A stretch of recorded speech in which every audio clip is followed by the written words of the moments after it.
Para vocês enxergarem?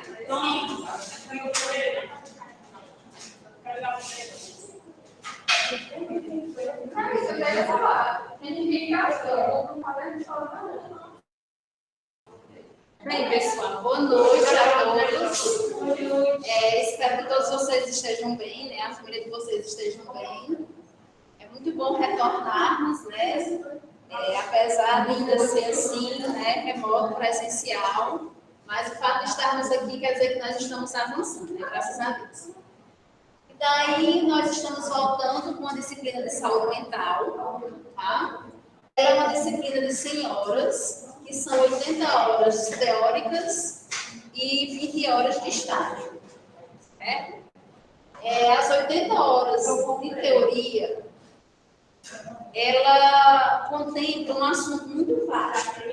Certo? Então, assim, como nós temos só 2 aulas, aliás, 4 aulas semanais, né? Porque nós temos hoje na segunda, às 18h30, né? E temos 2 hoje também às 18h30. Né? Então, assim, isso nos faz ter algumas aulinhas extras, certo? E aí eu vou passar também o cronograma para vocês. Eu ainda não postei o cronograma lá no Canvas, justamente porque eu gosto primeiro de mostrar para vocês queiram modificar algo, a gente pode negociar e a gente modifica, certo? Mas eu já coloquei, se eu não me engano, o nosso primeiro conteúdo lá. Alguém já abriu o Canvas hoje? Não. Eu acho que eu coloquei hoje pela manhã o nosso primeiro conteúdo lá, certo? Aí eu quero mostrar aqui no plano de disciplina para vocês como é que a gente dividiu os nossos conteúdos. Tá?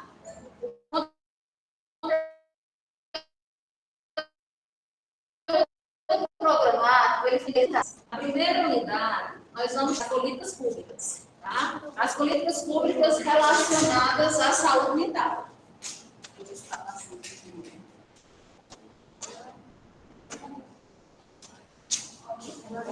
As políticas públicas relacionadas à saúde mental, certo? Então, aqui a gente vai começar com um histórico, onde a gente vai ver como se iniciou o processo da reforma psiquiátrica, tá?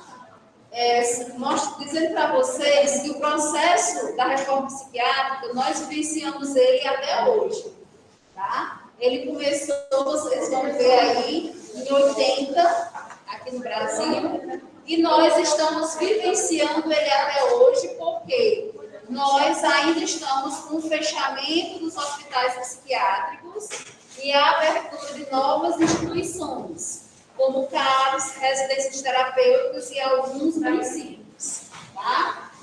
E daí a gente vai ver os serviços de saúde, tá? Vamos falar sobre grupos terapêuticos, isso na primeira unidade. Na unidade 2, nós vamos aprender, nós vamos ver a parte assistencial, certo? Nessa unidade 2, nós vamos ver alguns conceitos que a gente utiliza na saúde mental, na psiquiatria. Nós vamos trabalhar a anamnese, onde vocês irão utilizar esses termos. E nós vamos ver também a questão da psicofarmacologia. Só que quando a gente vê psicofarmacologia aqui, a gente não vai adentrar naquelas especificidades que vocês já viram em farmacologia, certo? Como posologia, vida útil dos medicamentos, isso vocês já viram lá, certo? O que nós vamos trabalhar aqui em psicofarmacologia são os grupos de medicamentos que vão atuar em determinados transtornos mentais, ok?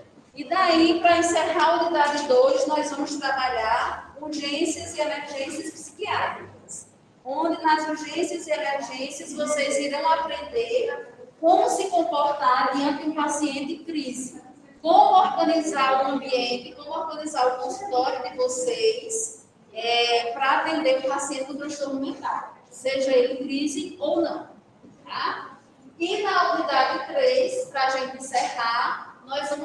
trabalhar os transtornos mentais. Vamos trabalhar todos os transtornos mentais? Não, mas nós vamos trabalhar os mais comuns, certo?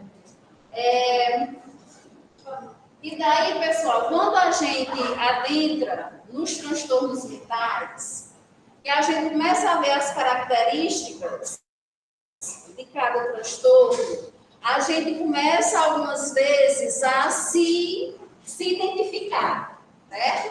Então, por algumas vezes, quando a gente vai falando dos transtornos, alguém vai dizer: ah, eu acho que eu tenho toque, ah, eu acho que eu tenho depressão, ah, eu acho que eu tenho determinado transtorno, tá? Mas, na realidade, não é que nós temos, né?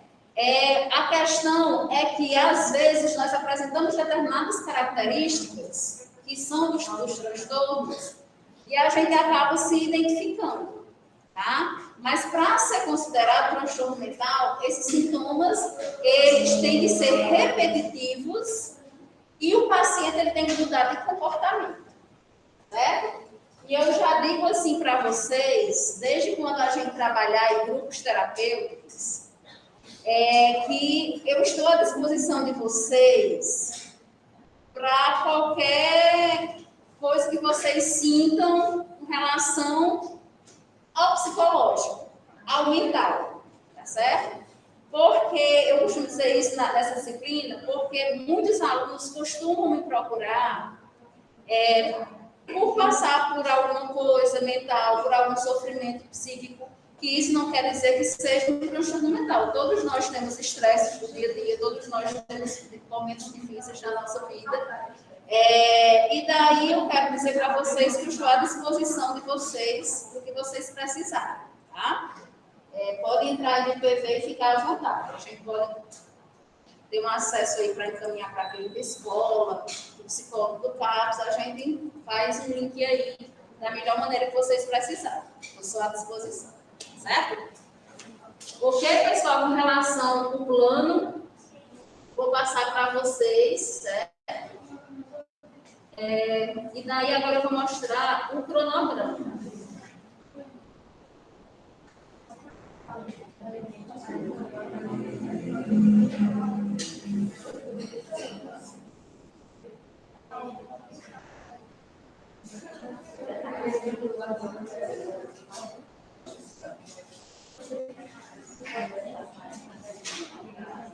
Pessoal aí de casa, qualquer coisa pode falar, viu? O cronograma, pessoal, nós temos, né, eu dividi aí as aulas com os conteúdos, tá certo?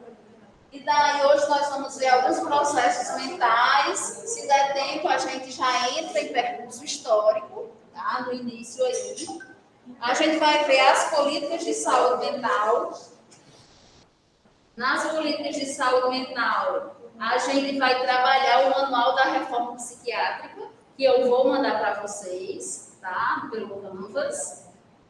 Daí, a gente segue uma rede de atenção psicossocial, onde a gente vai ver os dispositivos que nós temos, que são as instituições extra-hospitalares, como CAPS, residência terapêutica, UAT, os diversos tipos de CAPS, e os programas que o Ministério da Saúde traz para a gente enquanto rede de atenção psicossocial. O nosso estágio vai ser no CAPS, né? Vai ser no CAPS. Tá? No CAPS daqui do INCOL, tá? A preceptora é Sâmia, que é enfermeira do CAPS 2 daqui do INCOL. Certo? Aí, pessoal, com a dentro da AV1, nós teremos uma prova parcial, certo? Porque vocês vão ver que até lá nós iremos ver quase toda a unidade 1, certo? Já adentrando aí na unidade 2. Então, não tem como nós fazermos uma AV1, uma prova única, juntando aí a unidade 1 quase a metade da unidade 2. Fica muito conteúdo, certo? Então, o que é que acontece? Essa prova parcial seria no lugar das questões das atividades, certo? Então, essa prova parcial, ela valerá 3 pontos, tá? Mas ela tem o mesmo rigor com relação à V1, né? Vocês já sabem, né, como é o novo sistema de provas, não é isso? Os presenciais fazem as provas aqui e os de casa têm aí 70 minutos, não é isso? Para realizar a prova. Então, na prova parcial, nós trabalharemos da mesma maneira, certo? Não. Porque já é. Ok?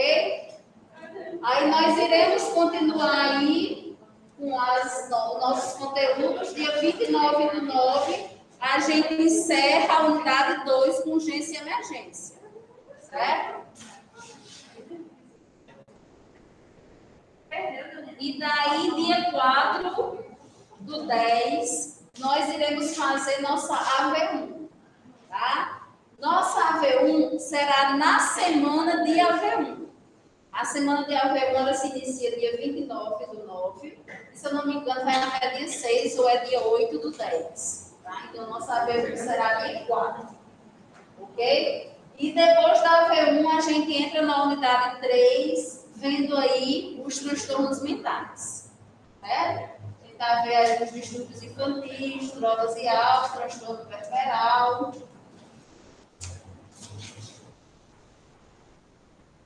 Toque, certo? Todos os transtornos aí, psicopatia, transtornos alimentares, TAB, que é transtorno afetivo bipolar, iremos ver TEP, que é transtorno de estresse pós-traumático, depressão, tá?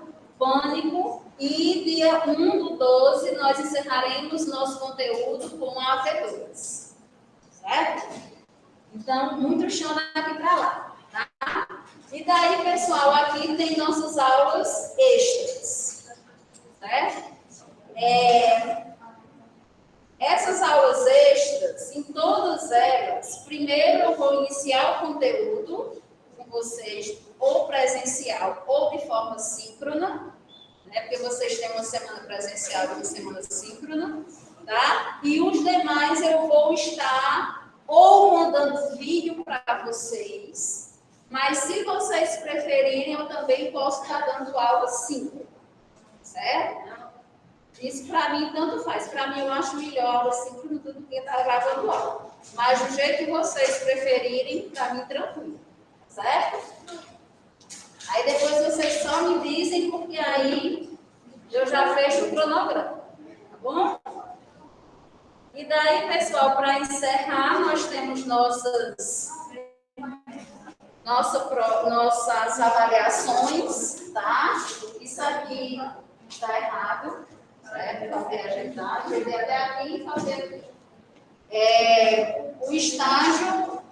Não sei se vocês irão fazer o estágio agora, né? Vocês ainda têm alguns estágios para pagar, né? Isso? Pronto. Então, o que é que acontece? A V2, assim como a gente fez no semestre passado, ela irá valer 7, certo?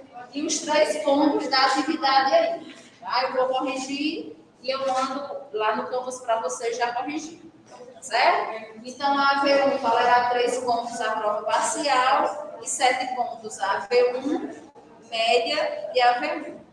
A V2 será as atividades, valendo 3 pontos, e a V2 valendo 7 pontos. Certo? Quando vocês fizerem o estágio, aí a gente vê a questão da proporcionalidade aí, da média para vocês. Eu não sei quando dá a parcial 2. A parcial 2 você falou. Dia 1/12. Não, parcial 2 não tem. Não, tem a prova que é a V2 dia 1/12. A parcial que valerá os 3 pontos são as atividades. Certo? Tranquilo, pessoal, com relação a isso? Tá, o cronograma. Então, só fica aí para vocês decidirem a questão das aulas extras. Tá? Depois vocês podem decidir, até sexta-feira vocês me mandam, alguns de vocês me mandam no privado, dizendo o que é que vocês decidiram. Ok? Para que eu feche o cronograma e coloque no Canvas para vocês. Certo? E daí, pessoal?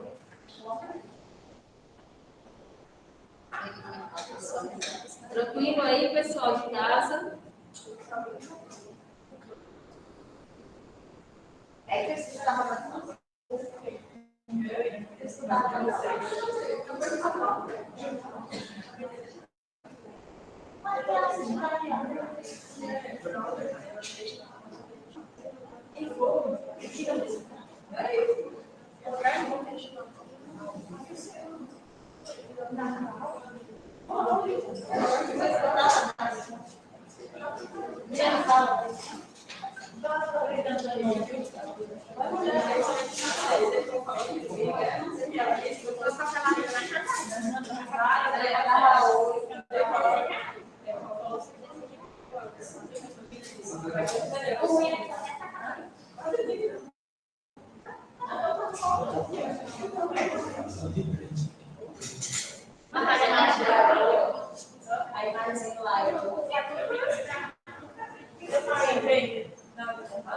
Pronto, pessoal. Então, vamos iniciar nossos conteúdos aí, certo? Antes de iniciar o conteúdo, eu quero falar um pouquinho para vocês sobre alguns processos mentais. Alguns processos que a gente trabalha na saúde mental, certo? E daí, eu coloquei aqui 4 pontos para que a gente trabalhe antes de começar os nossos conteúdos, certo? E daí eu quero saber de vocês se alguém de vocês tem algum parente com transtorno mental. Tem? Você é a própria, né? Alguém de vocês tem medo de pacientes com transtornos mentais? Não? Sua irmã tem medo? Não, porque eu posso fazer acompanhamento no carro. Aí sempre eu já uma vez ia eu e uma vez ia ela. Aí nas 3 delas, o rapaz foi achar só ela, que pra virar ele, segundo ela, foi 4 homens, 4 conseguiram descer, porque ela ficou pendurada.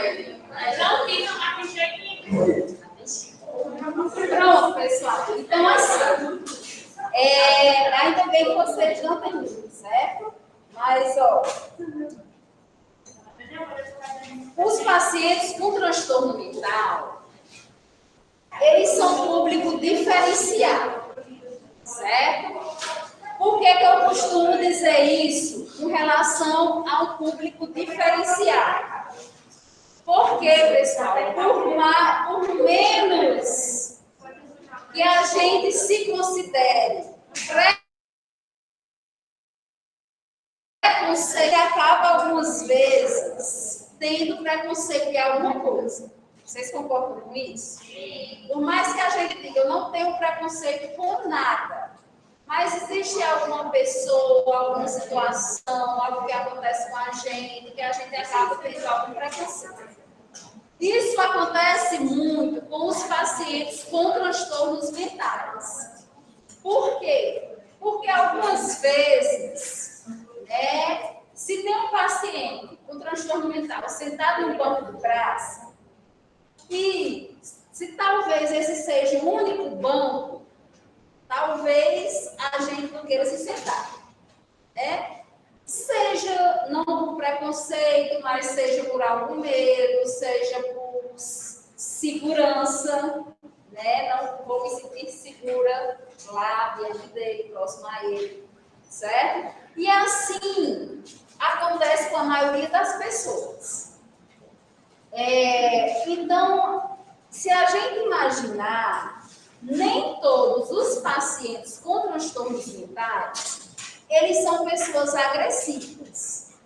Alguns deles são muito carentes. Alguns deles são tão maltratados em suas casas que quando eles chegam no convívio de pessoas diferentes, eles acabam nos abraçando, eles acabam dizendo o que acontece com eles na casa deles, tá? E você vê o quanto eles são carentes. Podemos confiar neles? Não podemos. Por quê? Imagine nós que somos normais. Às vezes a nossa mente nos prega algumas peças, não é? E daí a gente faz algo ou diz algo que a nossa mente, quando a gente vai pensar, poxa, não devia ter feito isso, devia ter falado mais. Aí imagine uma pessoa que já sofre com problemas mentais. Então, realmente, a gente não pode confiar nele 100%. Certo? Seria aquilo. Eu cuido, eu converso, eu dou carinho, eu dou atenção, mas eu estou sempre atenta ao que ele pode me fazer. Tá? Então, por isso, a gente considera o paciente com transtorno mental um pouco diferenciado de uma pessoa que não tenha, de um paciente nosso que não tenha transtorno mental. Ok? Devido a determinados comportamentos que ele pode apresentar hoje, que ele pode apresentar daqui a 1 hora, a meia hora, amanhã, tá certo? Então, se um paciente com transtorno mental ameaça alguma pessoa, ameaça fazer algum objeto, e ele já ameaçou várias outras vezes, a gente não pode confiar que porque ele não trouxe ou não fez outras vezes, ele não vai fazer hoje. Tá? Eu vou citar vários exemplos, né? Eu já fui coordenadora e enfermeira do CAPS lá em Lavras, e daí eu vou citar vários exemplos, tá? Não estou sendo antiética, eu não estou dizendo o nome, vocês vão saber, nem a colega ali vai saber que mora lá. Certo? Então, assim, nós tínhamos uma paciente que quando ela era contrariada por algum outro paciente, ela dizia que amanhã eu vou trazer uma tesoura para te matar. E daí, ela nunca trouxe essa tesoura. Né? Ela saiu do CAPS e nunca trouxe essa tesoura. Mas assim, a gente não podia confiar se amanhã ela não iria trazer. Né? Então, assim, nós tínhamos a rotina deles não entrarem no CAPS com bolsa. Eles deixavam a bolsa na recepção. Então, a gente já sabia que dentro da bolsa ela não iria colocar. Tá? Então, alguma de nós da enfermagem, que éramos mulheres, apalpava, né, para se certificar que ela não tinha realmente nenhuma tesoura. Por quê? Porque a gente não pode confiar pelo fato dela nunca ter trazido. Certo? Então, assim, mais uma vez, o público diferenciado. Tá? Outro ponto que nós precisamos falar um pouquinho é com relação à família. A família de um paciente com transtorno mental, nós temos duas visões. Nós temos aquela família que abraça, aquela família que na hora que a gente precisa, ligou para ele, ele estará no CAPS, porque ele tem muito cuidado com o seu parente, porque ele faz tudo para o seu parente, ele acompanha, ele está sempre ali, 100%. Ao mesmo tempo que nós temos familiares que não cuidam, não fazem nada. Muitas vezes a gente vai deixar o paciente um pouquinho mais cedo e daí eles dizem, já? Não é daqui a 1 hora? Por que vocês já trouxeram ele? Certo? E daí a gente não pode recriminar essa família que não cuida. Porque, pessoal, é muito difícil conviver com um paciente com transtorno mental agressivo, conviver com um esquizofrênico, conviver com um depressivo e não ter a segurança que daqui a pouco ele não vai tentar um suicídio, que daqui a pouco ele não vai ser agressivo e bater no pai e na mãe, tá? Então, nós devemos entender essa família e acolher essa família ao invés de recriminá-la porque ela não quer atender, não quer cuidar do seu paciente, do seu parente. Certo? Porque muitas vezes ela já está além do seu limite. E a gente, nós como profissionais, nós precisamos abraçar essa família, assim como a gente abraça a família que cuida, tá? E muitas vezes mostrar que o atendimento, que o serviço também está lá para eles. Mostrar, encaminhar ele para uma consulta psicológica, encaminhar esse familiar para um grupo terapêutico. Quando a gente for falar em grupo terapêutico, nós vamos falar muito de família, tá? Então, ou está aqui na frente, a situação deles não é fácil, certo? Além de que, todo tratamento de paciente com transtorno mental, ele é baseado em uma tríade. Essa tríade, ela é formada por medicação, por terapia e pela família, certo?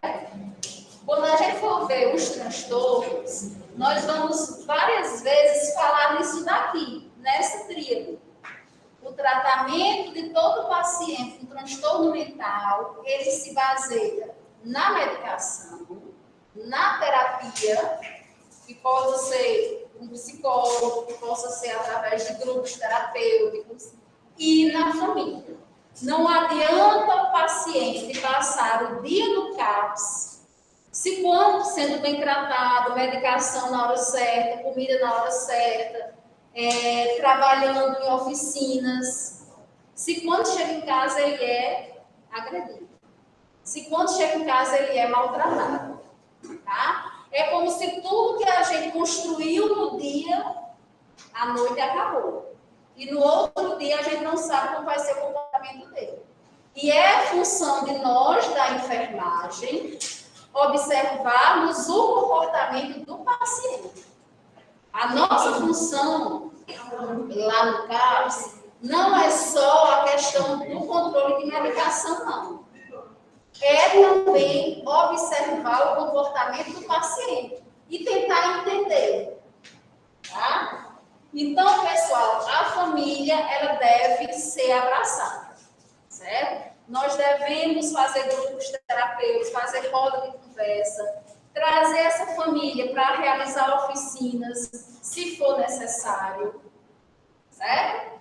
Então, não vamos abandonar a família, não vamos só recriminar a família, tem vezes que realmente a gente está com raiva da família, mas a gente para um pouquinho a raiva, diminui um pouquinho a raiva e também dá uma conversada com eles, mostra, pergunta, certo?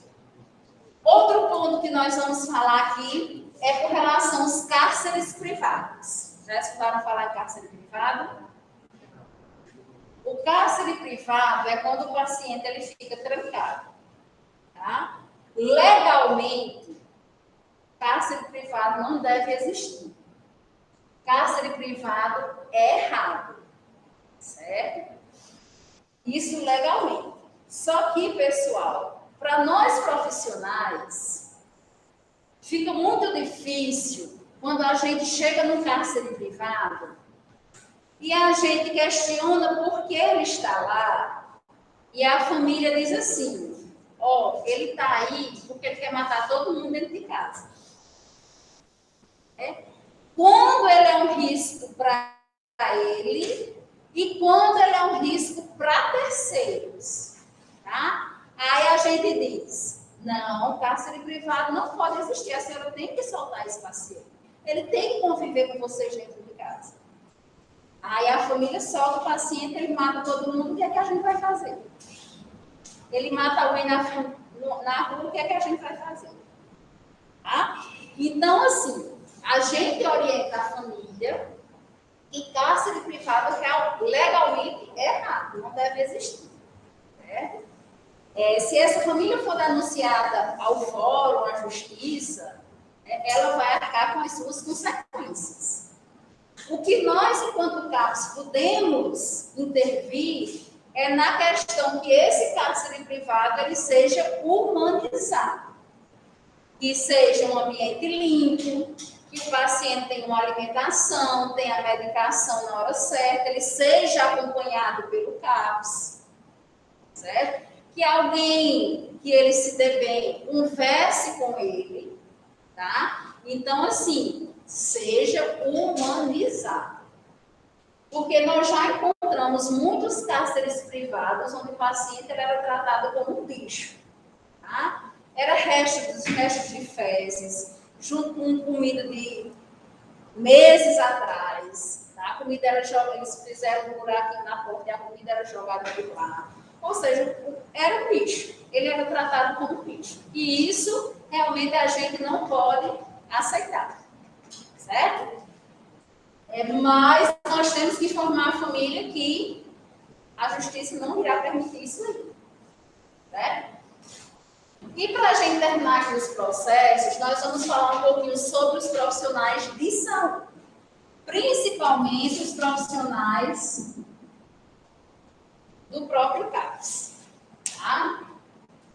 Existe, pessoal, profissionais de saúde que eles não querem atender um paciente com transtorno mental. Principalmente se no município tiver um CAPS. Muitas vezes, chega um paciente lá na estratégia, lá no posto de saúde, e o profissional diz assim, é um paciente do CAPS, então ele vai para o CAPS. Mas os profissionais de saúde, eles têm que entender que um paciente com transtorno mental, ele sofre de outros problemas. Ele pode ser hipertenso, ele pode ser diabético, ele pode ter uma diarreia, uma febre. E que isso não é tratado em CAPS. Isso é tratado nos postos de saúde, no hospital, seja onde for, menos no CAPS. Mas, no início, nós tínhamos uma resistência bem maior. Hoje, essa resistência ela diminuiu mais, porque nós temos um programa do Ministério da Saúde, que nós vamos falar sobre ele, que ele se chama matriciamento, que é onde o CAPS trabalha junto com a estratégia de saúde da família. Certo? Então, o que é que acontece? A estratégia de saúde da família, ela abraça os pacientes com transtorno mental. Por quê? Porque o CAPS está lá dando suporte.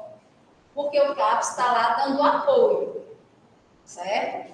Mas, infelizmente, nós ainda encontramos estratégias que não aceitam atender paciente com transtorno mental. Manda ir para o CAPS. E acaba superlotando o CAPS. Ok? Com relação aos pacientes, aos profissionais do próprio CAPS, todo profissional do CAPS, ele deve receber um treinamento antes de entrar no CAPS. Principalmente quando ele adentra, quando o profissional entra no serviço que já tem um público lá dentro, que já tem pacientes lá dentro. Então, ele tem que se adaptar como é que esses pacientes devem ser tratados. Porque, de maneira nenhuma, pessoal, nós podemos estar revidando uma agressividade de um paciente. Tá? Não é a questão de, eu deixo ele me bater. Não é. Tá? Mas, se um profissional ele for agredido fisicamente, ele não pode revidar com outra agressão física. Tá? Ele tem que impor e mostrar aquele paciente que ele não pode fazer aquilo. Tá? Muitas vezes, caso seja necessário, ele até contém o paciente. Certo? Hoje, conter o paciente é o quê? É o profissional, são os monitores de saúde mental, realmente segurar o paciente com força, porque a gente não pode mais usar aquelas amarraduras, certo? Em último caso, essas amarraduras, elas são utilizadas em hospitais psiquiátricos. Em últimos casos, eles usam esse recurso, tá? Mas dentro do CAPS nós não podemos usar. Aí o que é que acontece? Esses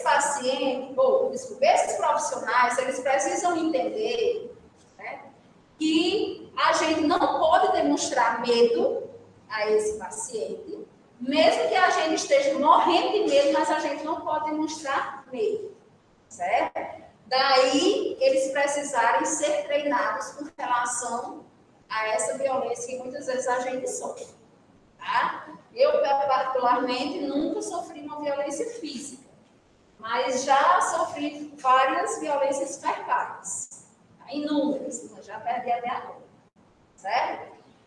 E, com relação aos monitores de saúde mental, que realmente são eles que enfrentam essa força física do paciente, monitores de saúde mental, pessoal, são os vigias. Né? Quando a gente chega no caso, tem lá geralmente os homens, né? Grandes, fortes, recebendo, acolhendo o paciente, certo? Que são os vigias, mas em saúde mental a gente chama de monitores de saúde mental.